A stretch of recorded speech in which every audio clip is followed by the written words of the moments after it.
बिहार के चर्चित कारोबारी गोपाल खेमका के मर्डर केस में पुलिस को एक बड़ी सफलता भी हाथ लगी है। जिस हत्याकांड से बिहार की राजनीति में भूचाल आ गया है, इस केस में शूटर को पुलिस ने गिरफ्तार किया। आरोपी शूटर का नाम उमेश है, जिसे पटना पुलिस गिरफ्तार कर चुकी है। आरोपी उमेश की निशानदेही पर पुलिस और एसटीएफ छापेमारी कर रही है। छापेमारी में गंगा किनारे से हथियार बरामद हुए। पटना के उदयगिरी अपार्टमेंट पर भी छापा पड़ा। पटना में दिन दहाड़े घर के सामने कारोबारी और बीजेपी नेता गोपाल खेमका की हत्या हुई थी और अब इस केस में बड़ी सफलता हाथ लगी है। उदयगिरी अपार्टमेंट का राज क्या था, क्योंकि यहीं पर आप देखिए शूटर छुपा हुआ था। फ्लैट नंबर 601 में शूटर ने पनाह ली थी। मर्डर से पहले छिपने की भी जांच होगी। एक बड़े कारोबारी का यह फ्लैट बताया जा रहा है 601, जहां पर ये छिपा था। अब तार वहां तक भी पहुंच रहे हैं। साजिश के एंगल की भी अब जांच होगी कि आखिरकार जो शख्स इस फ्लैट का मालिक था उससे क्या लेना देना था। शशि,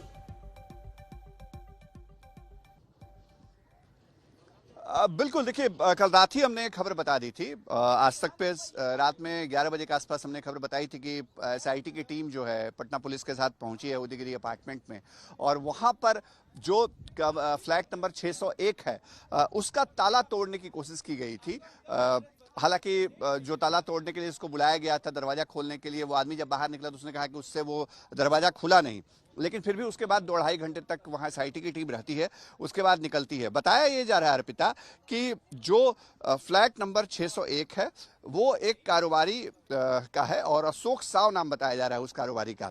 अब अशोक साव की क्या भूमिका है, क्यों वहाँ छापेमारी हुई, चर्चा ये भी है, जानकारी ये भी सामने है कि जो अशोक साव है वो उसके ही फ्लैट को शुरुआत में उमेश यादव ने छिपने का ठिकाना बनाया था, लेकिन वो कब तक वहाँ रहा, घटना को अंजाम देने के बाद क्या वाकई वहाँ पहुँचा था, इन तमाम चीज़ों पर से पर्दा पटना पुलिस ही उठा सकती है या बिहार पुलिस की तरफ से जब सामने प्रेस की जाएगी तो उसमें ये जानकारियां दी जाएंगी। लेकिन हाँ, अशोक साव की क्या भूमिका है इस पूरे मामले में, ये बड़ा सवाल है। पटना एसएसपी ने आज तक से ही बातचीत में कहा कि 2 लोगों की गिरफ्तारी हुई है, एक राजा उर्फ विकास जो ढेर हो चुका है, और 2 लोग अगर इसके अलावा गिरफ्तार किए गए हैं तो वो 2 लोग कौन हैं। एक तो उमेश यादव है जिसको शूटर बताया जा रहा है, और दूसरा व्यक्ति कौन है, क्या अशोक साव की भी कोई इसमें भूमिका है, क्या उसकी भी गिरफ्तारी हुई है, इस पर अभी संशय बना हुआ है।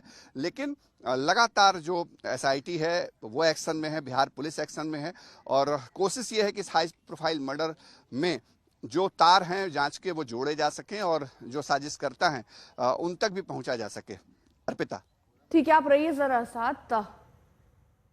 फिलहाल जेडीयू की तरफ से क्या इस पर प्रतिक्रिया आई, आपको सुनवाते हैं। खेमका हत्याकांड में उमेश यादव और एक अन्य अपराधी की गिरफ्तारी हुई है।